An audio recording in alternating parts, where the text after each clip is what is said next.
So welcome back, everybody.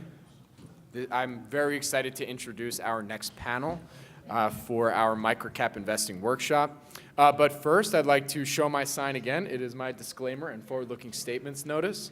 If you'd like to, in earlier panels I said, please don't come up and read it during the panel, but if you'd like to, is that okay with you all? If everybody likes to come up? I'm just kidding. It's a bad joke. Okay, please don't. It's all sitting right here. You can come up and be on the panel if you want to. That's okay, too? Yes. So that is our disclaimer and forward-looking statement. So my next panel and moderator for this, for what we have on our program today is a gentleman by the name of Maj Soueidan. I've interviewed Maj, I think, 3 times now for the Planet MicroCap podcast, and he's always provided some really quality insight about what's going on in the microcap space, as well as some different and alternative ways that he's looked at the market and put forth his investing thesis. For full disclosure, Maj does not own any shares in any of the companies on the panel. The point of today is that we want to learn more about what his investing thesis is, and then how these companies potentially fit that thesis. So he does all this at geoinvesting.com. It's his newsletter. And Maj, the floor is yours. Thank you. Yeah, this was a really exciting opportunity, I thought, when Bobby came to me with this idea, because interviewing management teams has really been a big part of what I've done over the last 30 years of being a full-time investor. And I have a saying is, getting to know management beyond the stock price. I think it's really important to go beyond the numbers, to learn about the management team's passion, to running a company, their philosophies. We can crunch the numbers all day long, but when challenges are come to fruition or come up, it's your jockey you got to bet on, and you need to understand how they're going to handle adversity. And I think management teams appreciate it too when you call them and interview them and talk more than just about the stock price or the numbers. And so the purpose of this panel is to really start talking about that. With Geo Investing, we launched Geo in 2007, and we've interviewed so many hundreds of management teams. We disclose our interview notes on our site as a learning process too for our members, which is pretty cool. And so I just thought I've talked to or met everybody here on the panel, all the CEOs here, and I kind of handpicked them because I thought they're articulate and how they portray their vision, and I thought they come from diverse industries, retail, you got public services, the public companies, you have what would you say? Industrial. Well, tech in oil. Tech in oil, yeah. So I'm going to go through some questions as I would usually go through, as I'm talking to management teams. Usually each session lasts about an hour for me, the first session, so we're not going to get through everything, but we'll get a good cross-section of some of the things I think are important with these companies and some of the challenges and opportunities they have, and you can hear them talk about that. And if we have time, we'll talk about some of their management styles and some of their philosophies, some of their favorite leaders, and things like that. So why don't you all introduce yourselves, and then we can go from there. Ladies first? Oh, gee. Okay. You first. I'm Brent and Hatch. In spite of what the sign says, this Ryan Oviatt fellow is down there. He's our CFO. They wouldn't allow red-haired people up here. I don't know what that was about, but...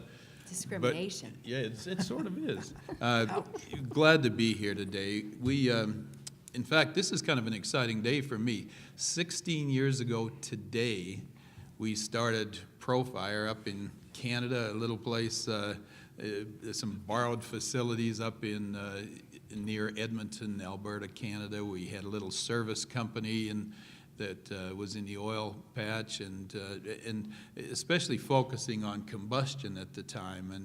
And one of the really crazy things about being in combustion in those days, and frankly still today in the oil field, is that they would have these huge burners that would operate all these various vessels, and they would light these things with a long stick with a flaming rag on the end, put it in there and hope it had been vented, and often it wasn't. We came so close with several of our guys. We had some injured and so on, and decided at one point that I'd better get an engineer to get serious about seeing what we could do to improve safety in the oil field. And we'll get into the rest of the story after. But 16 years later, I've moved to the U.S. About 80% of our business is now stateside, where we work, do some things internationally as well.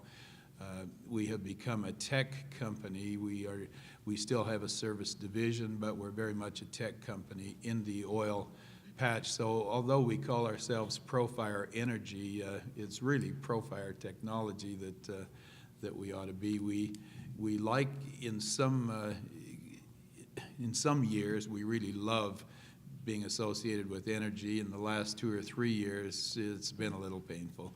But we'll, again, talk about that after. Thanks, Maj. Well, good afternoon, and thanks for sitting in. I know we're standing between you and maybe some blackjack, so we appreciate your attention here this afternoon. I'm Suzanne Miglucci. I'm president and CEO of a company called Charles & Colvard. We've been around for 22 years. We are the original creators of a very rare mineral and a lab-created gemstone called moissanite. In fact, all of the jewelry that I'm wearing here today, these beautiful sparkly things, are a lab-created gemstone that's made in the state of North Carolina. We discovered this, actually, it was discovered 120 years ago by a geologist by the name of Henri Moissan. He found it in the Diablo Canyon in Arizona. And for his entire life, he attempted to recreate this very rare mineral. He didn't succeed, but 22 years ago, Charles & Colvard did. And for the last 22 years, we've been perfecting and recreating this very rare mineral in a laboratory. We were the red-headed stepchild of gemstones until just a few years ago. And interestingly, we had the perfect storm take place. We had a huge innovation in the laboratory in 2015 that allowed us to take all of the color out of this gemstone. So for the first time in company history, we could compete with diamond and create an absolutely colorless gem. And in fact, it's nearly as hard as diamond. At the same time, we had two other very meaningful things happen. We had the millennial audience coming of age and coming of spending age, and their buying principles and their requirements are very different than their forefathers. They're very interested in ethically sourced product, and it just so happened for 22 years we'd been making an ethically sourced product, but no one really cared. And at the same time, the third piece to the stool or the perfect storm is that we had the advent of the internet come along, and for it to become very easy for any consumer anywhere around the globe to do their homework on a product, find the product they want, and buy it online. These three things all came together for Charles & Colvard 2.5 years ago. I saw the opportunity and joined the company.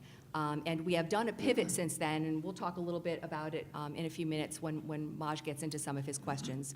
But I've come to the company without a background in jewelry. I'm actually a technologist. So for my entire career, I've been in business-to-business technology, enterprise technology, and primarily on the e-commerce side of things and the supply chain side of things. My former company actually helped over 2,000 retailers go online in order to grow their businesses through the internet. And so I jumped on board here at Charles & Colvard when I saw this perfect stool forming. They simply needed some leadership and strategy to take this company in a new direction. So here I am to talk to you about it today. That's great. Interesting. So it's kind of an interesting panel. We have an office in Salt Lake City, Utah, which is where Profire is in Utah, and both of us are from North Carolina, which is strange. And that's, I thought I saw you at Village Deli last week. You may have. I may have. It's the quick 30-minute lunch, I swear to God, honest. For those of you that don't know who I am, my name is Brian Balbirnie. I'm the CEO and president of a company called Issuer Direct, one of the sponsors here today. All the press releases that you may have seen and or read or engaged with was distributed by one of our network brands called AccessWire. Many of the companies that are broadcasting tomorrow during their presentations, will be utilizing our technologies that we have as a webcast. So what is and who is Issuer Direct, and what do we do? 12 years we started the company. I like to say every single month it's the startup all over again. A bunch of entrepreneurial guys and gals that work our butts off to help the public company marketplace. All of the companies that you may do some due diligence on, perhaps invest in, perhaps become close to and or make money or not make money, are generally the companies that we help. Over 2,200 public and private companies use our platform today to comply and communicate with the regulatory markets, find investors, turn them into shareholders, and tell them their stories. So hopefully today we'll be able to answer some of Maj's questions. You'll get to learn a little bit about myself and the other panelists, and we'll do some Q&A afterwards if we can. Very awesome. Thank you. Interesting. Great summarization of what you do. Susan, let's start with you. Kind of jump back a little bit to why you took this job again. When I first kind of learned about the company, all I'm thinking is retail and jewelry, and not sure what to expect. Right. There's some negative stigma there, but I wanted to take the meeting because I like transformation stories, and different industries, even ones that seem maybe not in favor, can still have transformation stories, Sure. and good reasons to take a look at them. So, talk about that. Talk about more about your background in online, how that maybe helps the company somewhat. Sure. So I've been in a lot of industries as I've gone through my software life. I've worked in higher education. I've worked in the government space, state and local, and federal, and healthcare as well. And now I'm in jewelry. And I think it's fair to say that the jewelry market is more laggard than any of those other markets. So if you think the government moves slow, you ought to work in the jewelry industry. It's crazy slow, it's molasses. And when the opportunity presented itself, I thought, goodness, it's retail, which is just taking a nosedive. And it's jewelry, which is this very old-fashioned industry where you go to your local jeweler and you buy things there, and that's just what it is. Until I met the company. And I saw this amazing opportunity and saw a way to use technology to disrupt this industry. So not only is this company disrupting the industry because it's bringing a gemstone forward that competes directly with diamond, by the way. More fire and more brilliance than diamond, a fraction of the cost, amazing value, and it's socially and ethically sourced. So for today's consumer that doesn't want something that mines the earth or may employ unfair labor practices, it becomes a very interesting product, right? But they just simply didn't have the business model to bring it forward. And here's an industry that can't necessarily support anything other than brick and mortar retail. So what I did was brought forward for the company the use of technology to do digital marketing and to do marketplace adoption in order to go to market. And I was met with a whole lot of resistance, both actually from my investor community and others that were in the jewelry industry. Here's an industry that's used to using retail, and I said, you know what, the retail thing is okay, but we know that it's declining. What's growing is the consumer buying things online. So let's go and adopt online. Well, my channel partners at the time were very upset about that. Our channel partners are actually distributors that we were using historically for 20 years to be the delivery arm to bring these gemstones out to my independent jewelers. And they said, hang on a second. You can't go and compete with us directly and go online and sell these things on marketplaces. That's my paycheck that you're taking away from. What we had to do is completely pivot this company and help both my existing channels, which is my distributors, as well as the consumer, understand what this product is and understand why going online and building an awareness with the consumer was going to help my distributors as well. I was bringing a product forward that no one knew anything about. How many in the room know the product moissanite? Maybe 20%. So we're getting better. If I was here a year ago, I would have seen one hand in the room, and it would have been Margaret, the lady in the orange jacket, simply because she's my outside counsel. But no one else in the room would have known because the company didn't do the job of marketing its own brand. We were a very traditional company, just like everyone else in jewelry, and we used distributors to do the job of marketing our tools. And it didn't work because they marketed sapphires and rubies and diamonds and display cases and lighting and everything else that you need in the jewelry industry. So I felt it incumbent on the company to build its own brand. And that's what we've done over these past 2.5 years. Through technology, we were able to engage the millennial consumer on social. We were able to push our goods onto Amazon and become an Amazon Prime supplier and gain this market awareness and share by using technology. And lo and behold, my distributor partners' revenue went up. And it's because it's a rising tides lift all boats scenario. When you're using technology and creating awareness for brand, then the consumer is going to walk into their local retail store and say, excuse me, can I see your moissanite?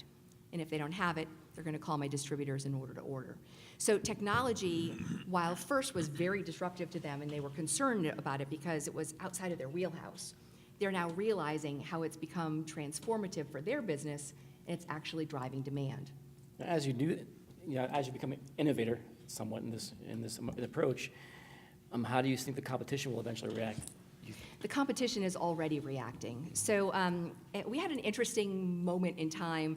For 20 years, our first 20 years of existence, we owned and locked down the market because we had a patent to be the only company pretty much worldwide that could facet silicon carbide, which is this base material of ours, into gemstones and bring it to market.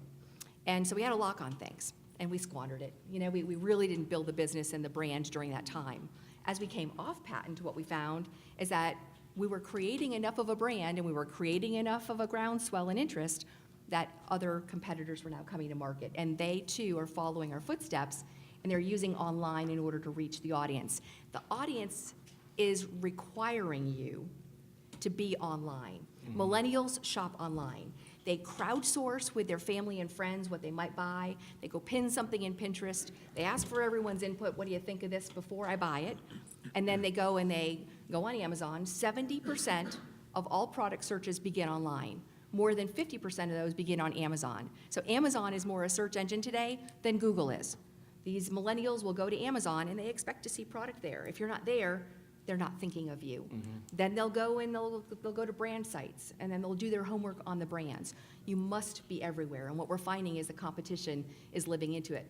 My sales team will say, that's just awful. Now we have all this competition. And I say, thank goodness, because now everyone is talking about moissanite. So we've created enough buzz and enough awareness for the rest of the market to start talking as well. And now we're not the only ones buying the brand terms. Now we're not the only ones that are out there doing the promotions, and we get the advantage of the additional groundswell that they're creating as So well. it's good for you, actually, then? We love the competition. It's actually helping create more demand for the product. Okay, and one last question before we move on over here. So transformations, when these kind of moves companies make, sometimes there's different ways you can do it. I mean, you can sell assets, you can move your employees around. What was your attitude to the transformation, your vision of transformation? It means how important are employees to you? Did you cut staff? So when I first came on, we had a couple competing priorities. We had this distributorship work that we were doing to sell through our distributor partners, but we also had built a direct business or home party business. It was losing about $4 million a year. So one of the first things that we did in this transformation is we divested the part of the business that was not core to what it is we're doing, which is generating gemstones and creating jewelry from it. So there was a little bit of divesting of things that were not focused. And then the whole art was hiring the people to bring in the part of the business that was not there, the online part of our business. So we had to do some hiring. But it was really pivoting those incredibly valuable existing employees to understand the new model. I think leadership's responsibility is to be able to really clearly articulate strategy. And my role is to make sure that everyone understands what are the 4 key strategic things we're working on today. And every time I have a quarterly meeting, we finish earnings and we're in front of our employees, we're talking about those strategies. And every quarter they get MBOs, and the MBOs are aligned with the 4 strategies. So they understand how they play a role in that big picture. And they understand where the bus is going and the seat they have on the bus and how it adds value to everything we do every day.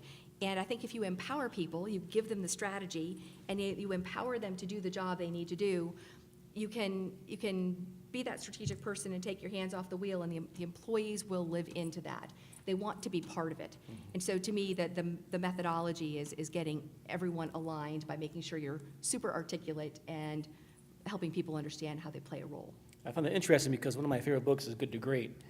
And in that book, the author talks about, what are, some of the characters of good companies and great companies. And some of the great companies continue to find new things for their employees to do as things change, instead of, having the staff turnover. Because you develop a relationship and you've spent money into training. Right. So that's one of the things that attracted me to really your company and learning more about it. Thank you, Suzanne. Suzanne. Let's move over to Profire. There it is. There we go. Now, I'm a big Peter Lynch fan, and there's a little bit of Peter Lynch in your story.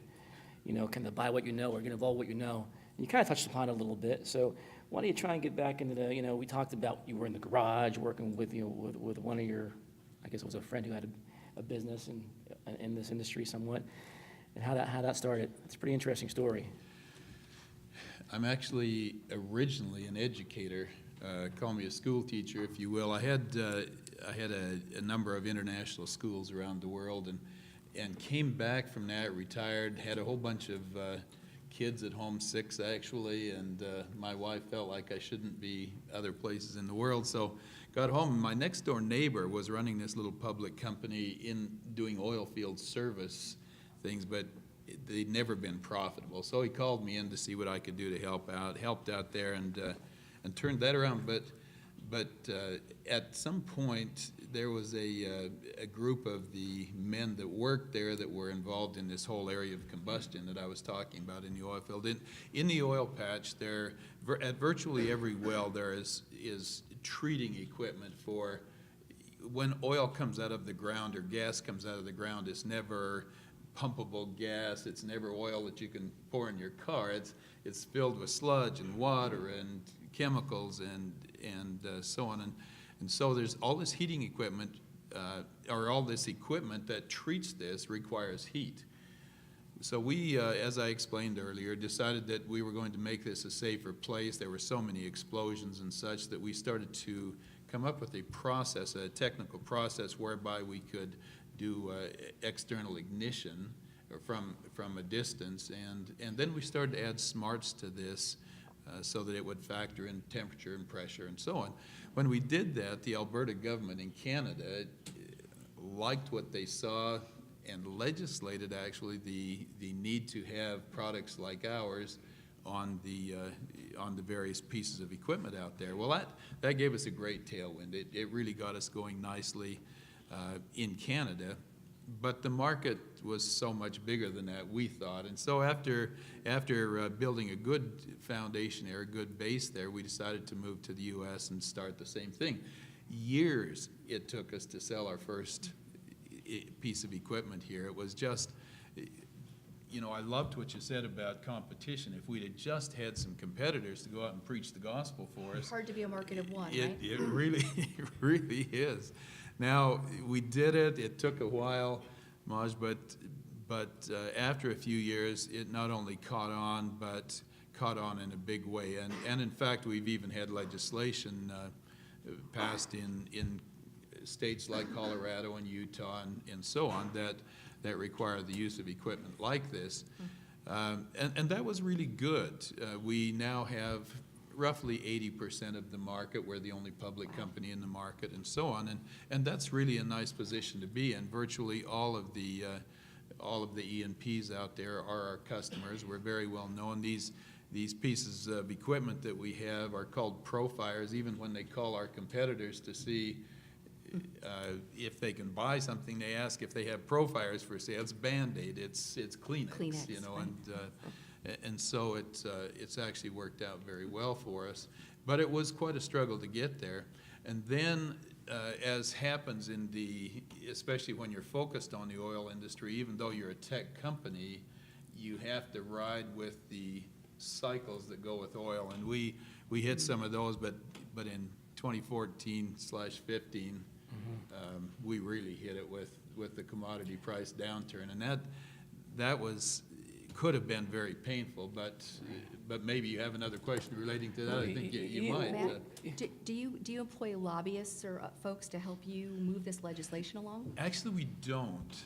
And the reason we don't, we actually started on that, but then we found that it backfired because the E&Ps themselves thought, oh, these guys are working against us. This stuff's going to cost us money.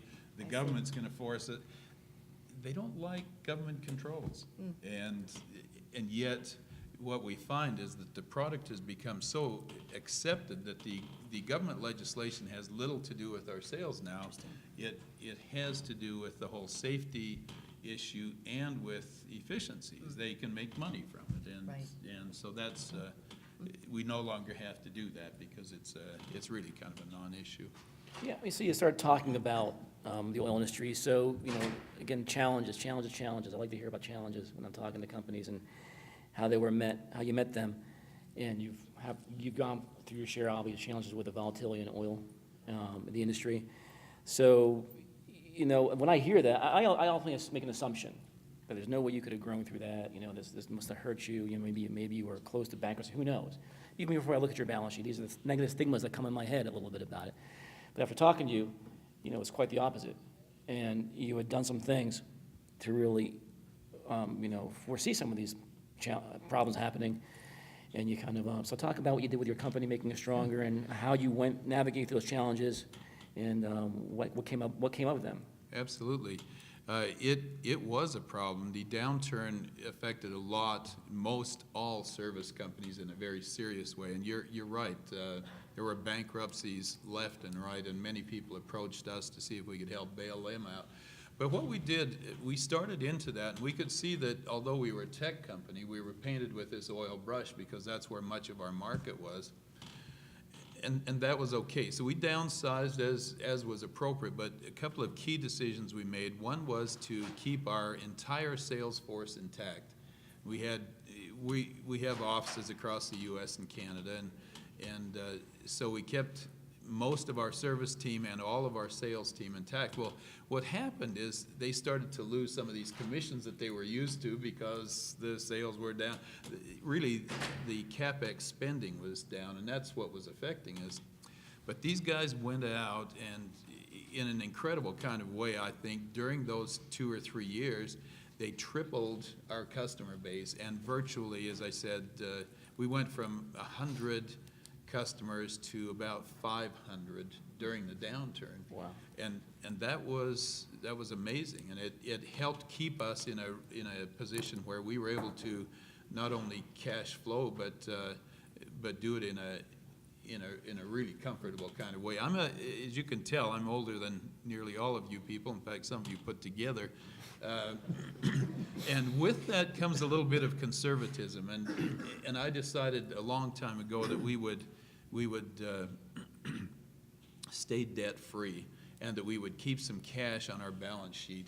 And in so doing, I took a lot of heat from Wall Street, especially when I did a little equity raise just prior to the downturn. I didn't know it was happening, but I thought we need a little more cash on our balance sheet. Great timing for a Canadian farm boy who doesn't know anything. I was up against all these Harvard guys telling me I needed to be in debt up to this point, and anyway, at the end of the downturn, I was a much smarter guy and seemed to know how to get through this thing. Well, it was blind luck or having good people like Mr. Oviatt here to help, but we did one other thing during the downturn which was really good for us. We kept in fact, we expanded our engineering team, our R&D team, and in so doing, we came out with some new products, which we have competition, but they're private companies, all of them together, their revenues,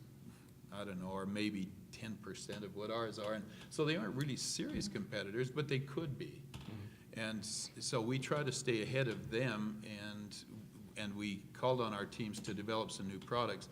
So at the end of the downturn, we were coming out with new products with this same sales team that had built all these relationships. The CapEx spend was coming back, and it really put us in a good position. We were able to come out of that thing. We've had any number of quarters, 7, I believe, in a row that have been virtually double-digit increases in revenue since, well, even before others started to see the end of the downturn. We had that advantage. So some good choices that we made along the way really helped us deal with those. So it's a classic case of taking advantage of, the challenges that where your other competitors were facing actually helped you. And you kept forward the business. That's awesome. So Brian, sorry to keep you waiting. No, it's- I'm here. Honest, I'm awake. But, again, let's continue on the challenge thing, the challenge theme. You deal with public companies. There's some challenges, challenges that have been there for a long time dealing with public companies, as well as new challenges dealing with the IPO flow that's going on, and not only that, just the whole interest in MicroCap stocks by investors. So could you talk about that a little bit and how you've been able to grow through that impressively, actually? It's the battleground, right? It's what it is. When we started the company in 2006, there were probably 15,000 viable public companies to sell our products and services to in North America. Today, we identify the market as total addressable market and service addressable market. Our serviceable addressable market today is 5,000 companies, right? If we look globally now, the total addressable market for us is 15,000. It's been cut into thirds since 2006, right? Jobs Act, go private transactions, mergers, M&As, whatever the economy has done and the markets have done, the reverse effect generally happens to small private companies, or public companies, rather. So for us, when we looked at back in 2014, I said, what are we going to do with this business? To Maj's point, we've had great success, cash flow driven business, very principle driven, very methodical.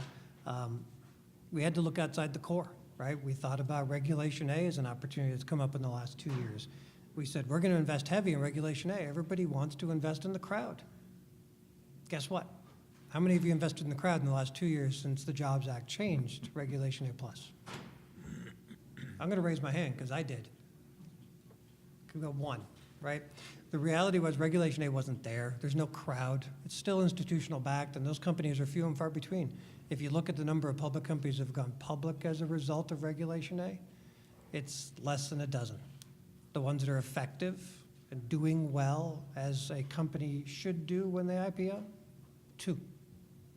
No discredit to the other 10. It's just the reality of what it is. So when I said earlier in the intro, I had 2,200 customers. Just about a dozen less than 1,000 are our public company clients. The rest of them are private companies.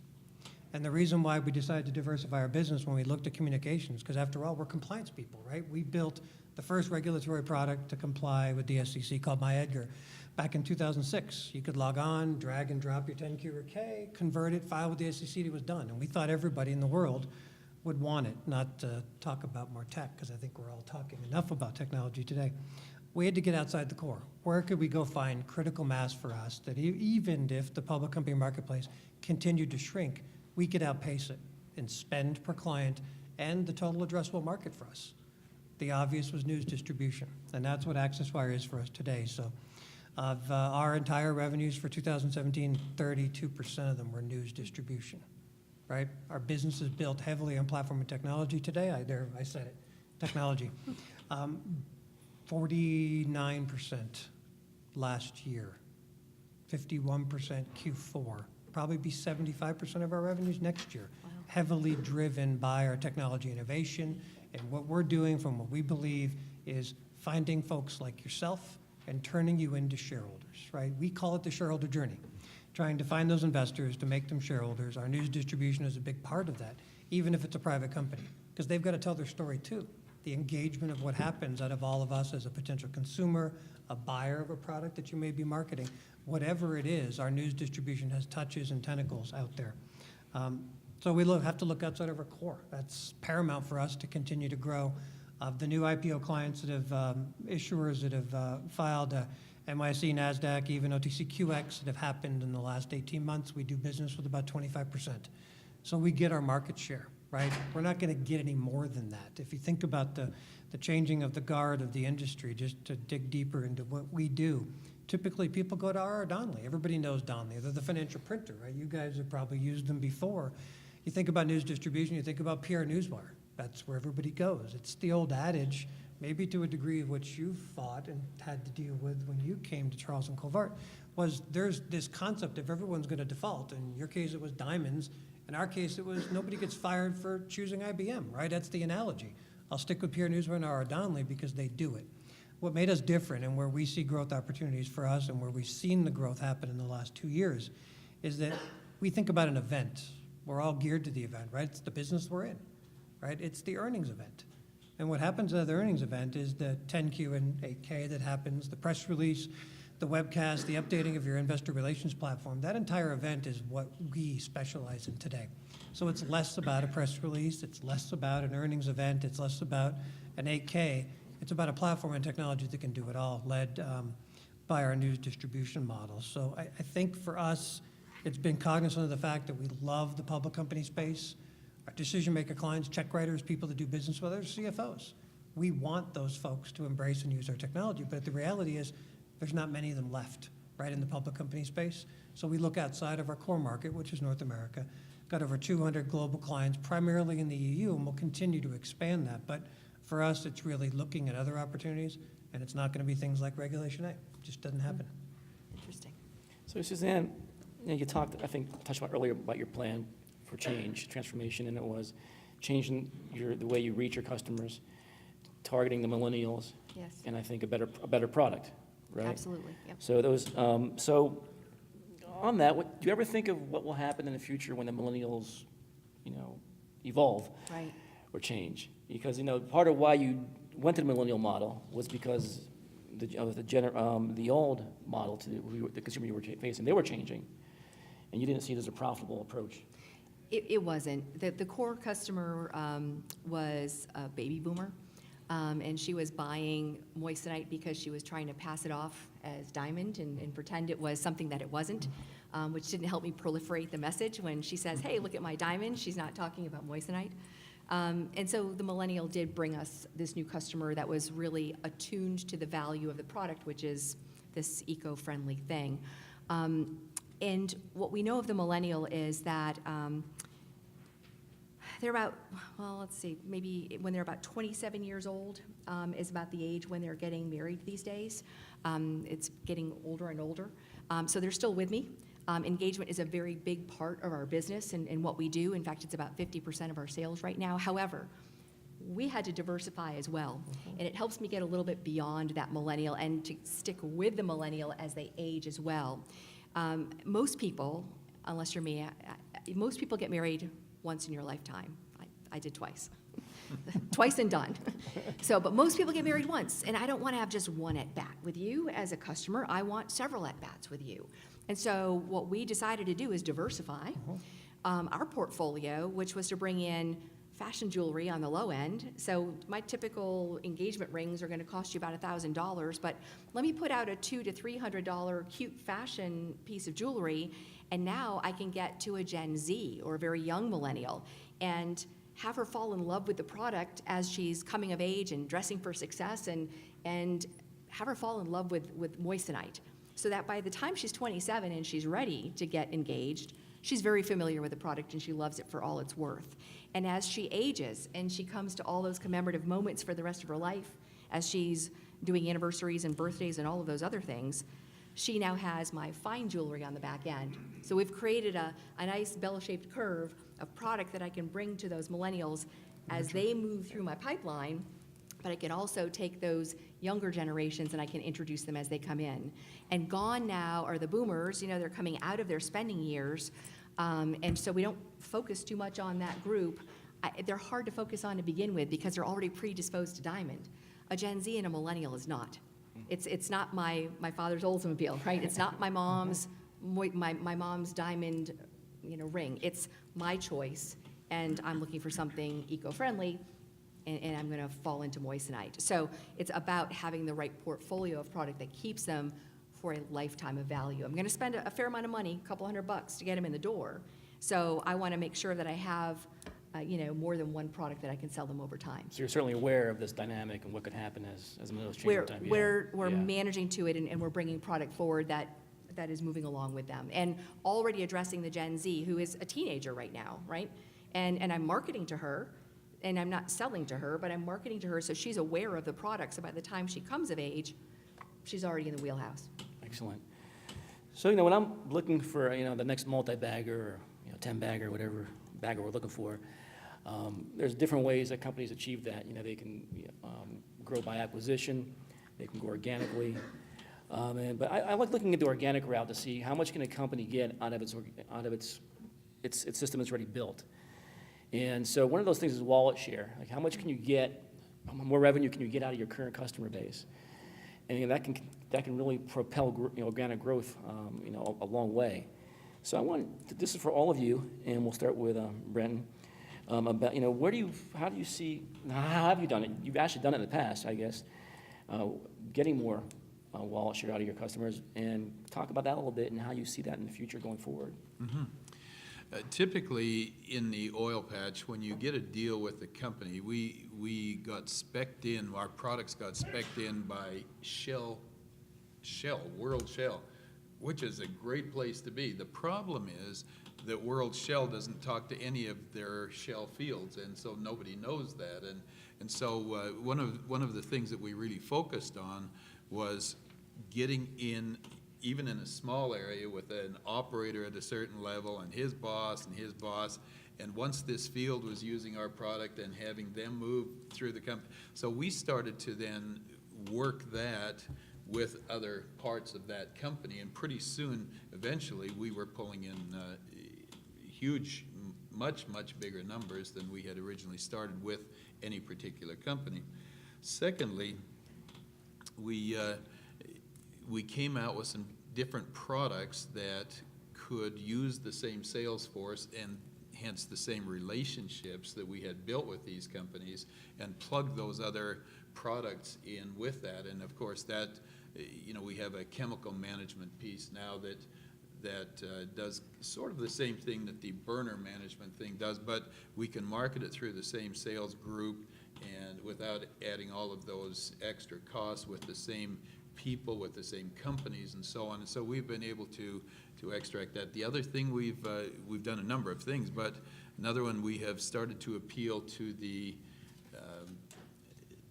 OEMs, the people that manufacture the equipment that our customers typically use. And so the OEMs have actually become our customers as they see the advantage of having a product like ours on their big units. And so now 40% of our revenue is to the equipment manufacturers.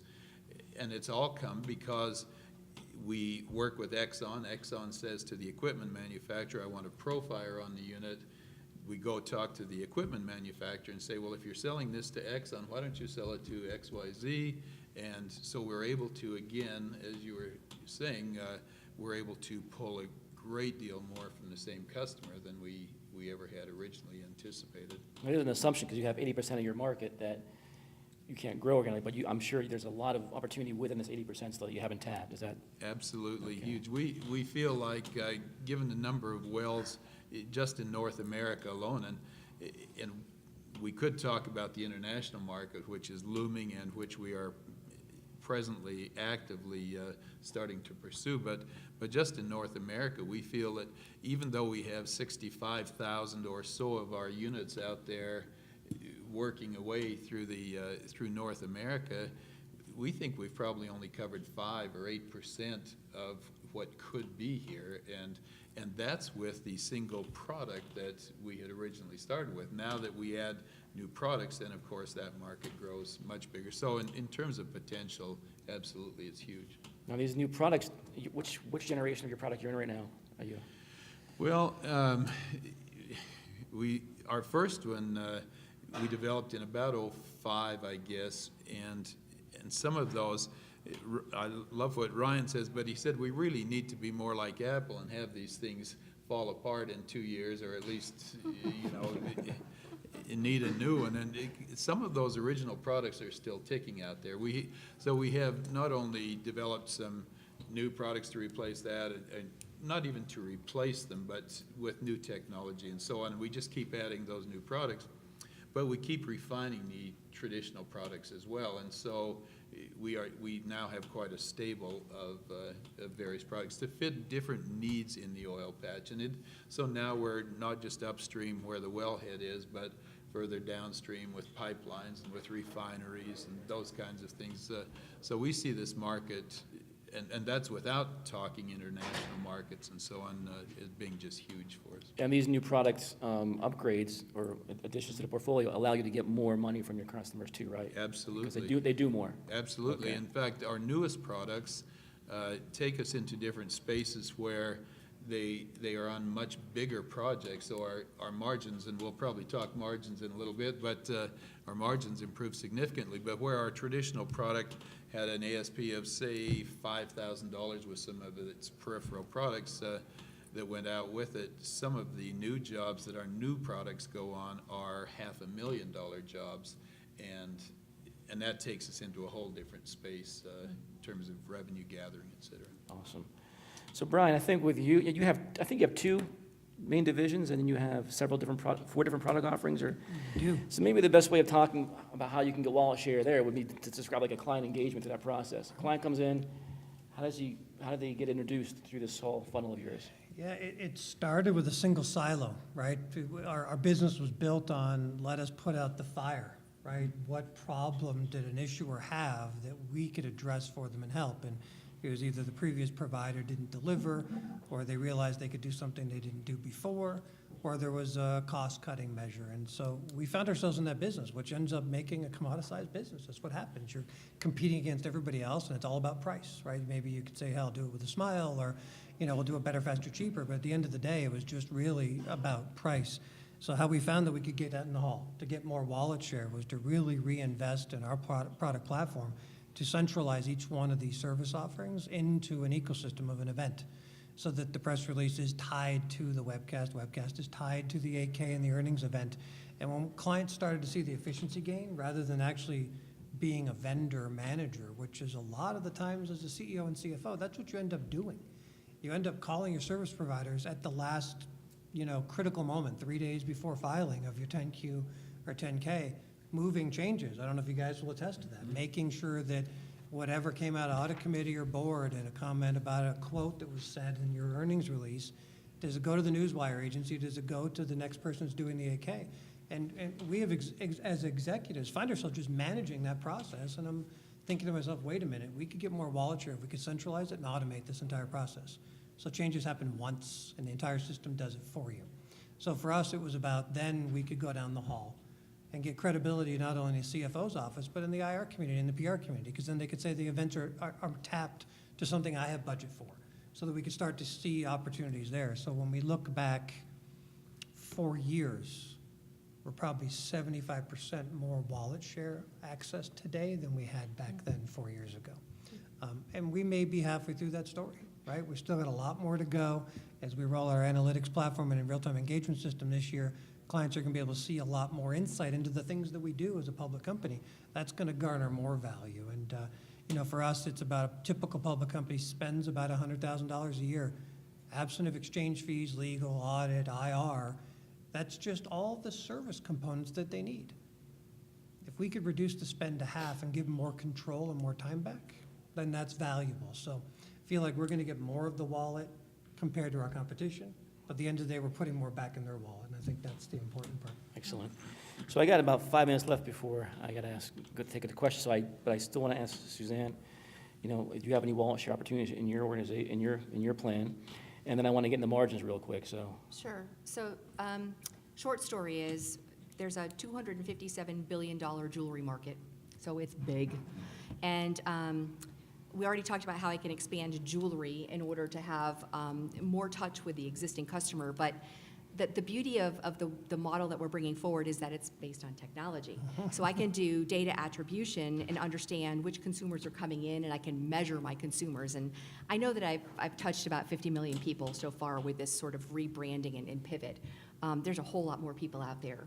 So for us, what we're doing is we're simply using digital marketing to reach more of them. Now that we've done this first year and a half of launch, and we understand the attributes of the consumer, and we understand where she does social and where she shops and what she looks for in information, we can do more of that and shorten the path to close and then get more of her in the pipeline. And we can do that in the United States, so we're doubling down on what we're doing here.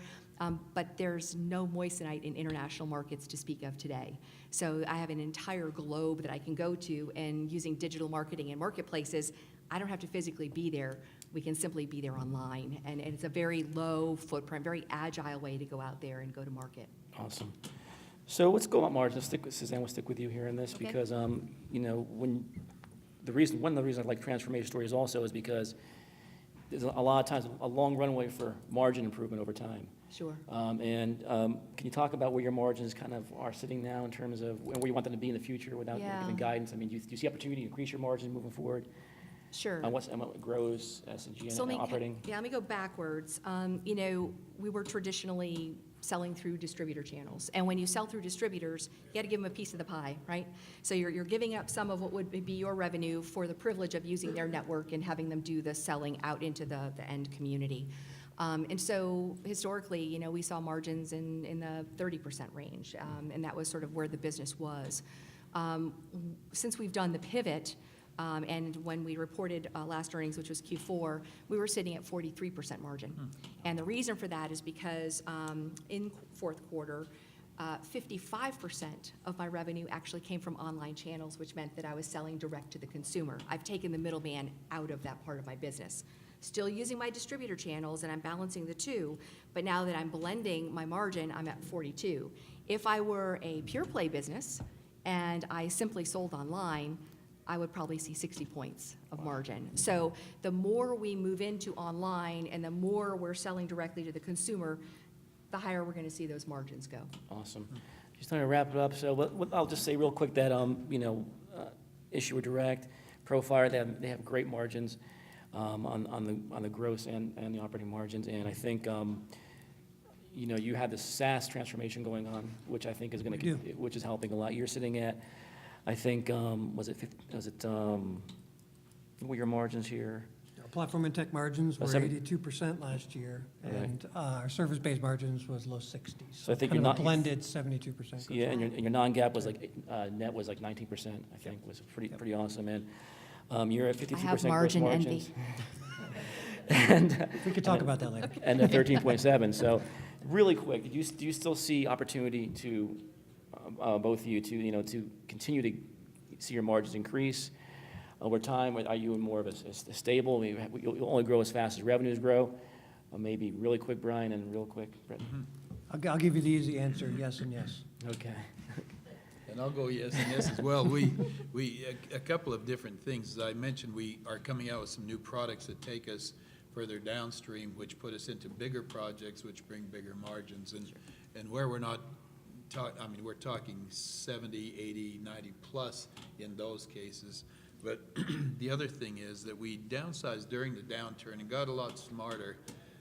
This past year, as we were coming out of the downturn, our revenues increased 86% and our costs 18%. And so if we're able to hold our costs, maintain those, bring in extra revenues, then of course our margins grow significantly. As we bring out new products ourselves instead of using third-party products, our margins increase. And so yes, and yes, definitively. I think and I would be remiss to say that you're going to hopefully expand outside the oil industry. Absolutely. So that you're not just a pure play oil. You're No, gonna have that's opportunity. exactly right. We're looking deeply into other industries as well. Great. That's all I have for now, and I usually like to get into risk factors. We don't have enough time for that, but let's take open for questions.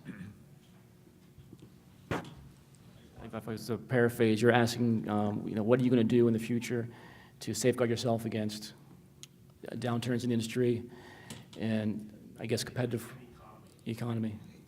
For us, real quickly, when we look at the market and we say what a public company needs to do, we check the box of all those services. So regardless of what happens in the markets, at the current level of public company quantities today, they still need to continue to do these things. So we find ourselves in the value chain as the value buy, as the platform buy, as the consolidation play.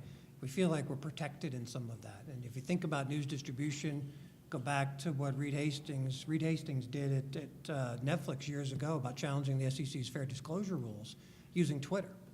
Everybody thought that was the end of press releases, the end of 8Ks. It wouldn't stop. If you count the number of 8Ks filed today compared to back then, there's more 8Ks filed. The number of press releases haven't changed, virtually identical every single year after year after year. So although the markets may change, we may see some of this upheaval in anything that happens for us, we're fairly insulated. When we go back to the last downturn, our business actually grew, right? The number of transactions the company's doing, M&As, right? Mergers, significantly in community banking markets. Most recently, we've been a benefactor of a lot of those things. So when the markets change, we actually benefit them both ways. So for us, we actually have an advantage when there's a downturn. If we're selling to consumers, And let me compare sort of my ring that I'm wearing today. So I've got about 10 carats sitting in my hand here. If I were to buy this from Charles and Colvard, it would probably cost me on the order of maybe $4,000. If I were to buy it in a comparable diamond, it would probably be about $200,000. So, or down, it's $200,000. So when the economy is in a downturn and consumer confidence is lowered because of it, people tighten up their wallets and they're a little bit worried about spending money. And so in turn, they'll be a little more cautious in where they put their discretionary spend. And the ability to buy a very high-end product at a much lower cost actually plays nicely when there's a downturn. In the times that we've seen these slips in the economy, we've actually seen revenues go up. Yep, agreed. We, number one, are looking at any number of new products, as I've mentioned, and so the new products help insulate against that. They take us into different parts of where we have traditionally focused in the oil field, and so we're able to serve a whole lot more needs in the oil patch. But as you brought up earlier, Maj, we are certainly looking at the international market, and so that takes us out of individual economies into a world economy, which is really helpful. But the other industries, of course, offer the greatest potential to us because typically not all industries go down all at the same time. And so as we are adapting our technology to fit these other industries, it certainly helps us protect against that. Everybody up? Yep. All right. Hey, thanks, everybody. Thank you.